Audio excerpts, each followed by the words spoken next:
O Conselho Nacional de Justiça definiu ações para fortalecer o judiciário no combate à violência contra mulheres. As propostas foram elaboradas por um grupo de trabalho criado em novembro. O grupo realizou uma reunião de emergência nesse fim de semana. A divulgação das ações foi acelerada após o assassinato da juíza Viviane do Amaral. Ela foi morta a facadas pelo ex-marido na véspera do Natal. Entre as iniciativas avaliadas estão a criação de uma frente nacional de combate à violência contra as mulheres, envolvendo os poderes executivo, legislativo e judiciário, além do Ministério Público, da Defensoria Pública, da Ordem dos Advogados do Brasil e representantes da sociedade civil. Será reforçada a divulgação do Formulário Nacional de Avaliação de Risco. O documento, criado em março deste ano, tem perguntas objetivas que devem ser respondidas pelas equipes de segurança pública e que ajudam a identificar fatores de risco de feminicídio. Também será elaborado um manual de apoio às vítimas em linguagem acessível para conscientização a respeito do ciclo da violência doméstica e formas de combatê-la. O grupo também avalia projetos que estão em tramitação no Congresso para elaborar uma nota técnica e sugerir prioridade aos parlamentares. Entre esses projetos estão o que tipifica os crimes de stalking, que é a perseguição obsessiva e de violência psicológica contra a mulher, e o que aumenta as penas para os crimes de ameaça, de injúria e de lesão corporal no contexto da violência doméstica e familiar contra a mulher. Além disso, os conselheiros avaliam a necessidade de ampliar as possibilidades de os magistrados decretarem prisão preventiva do agressor quando esses crimes forem praticados. A juíza Viviane do Amaral foi assassinada na frente das filhas, mesmo após a Justiça ter decretado medidas protetivas. Em nota, o presidente do CNJ e do Supremo Tribunal Federal, ministro Luiz Fux, classificou o ataque como covarde e destacou a necessidade da adoção de novas medidas para que tragédias como essa não destruam outros lares. E a gente continua a falar desse assunto importante. Agora eu vou conversar ao vivo com a conselheira do CNJ, Tânia Rexigel. Boa tarde, conselheira. Muito obrigado por participar do Jornal da Justiça. Boa tarde, Guilherme.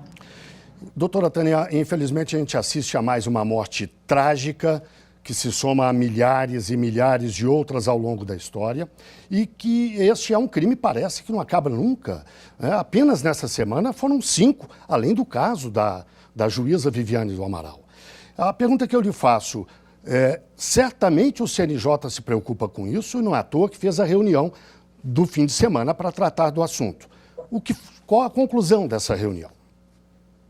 Guilherme, realmente, o feminicídio da magistrada Viviane, de pelo menos mais 5 mulheres na véspera do Natal, confirmou a necessidade de rediscutirmos os mecanismos de enfrentamento à violência contra a mulher, com o envolvimento do sistema da justiça e da rede de prevenção e proteção. Na reunião, discutimos essencialmente a imprescritibilidade da identificação dos projetos de lei que deem tratamento mais severos aos crimes praticados contra a mulher, em razão do gênero, inclusive no que diz respeito ao aumento das penas, endurecimento na fase da execução penal e o tratamento mais severo nessa fase processual para apresentação de nota técnica e acompanhamento.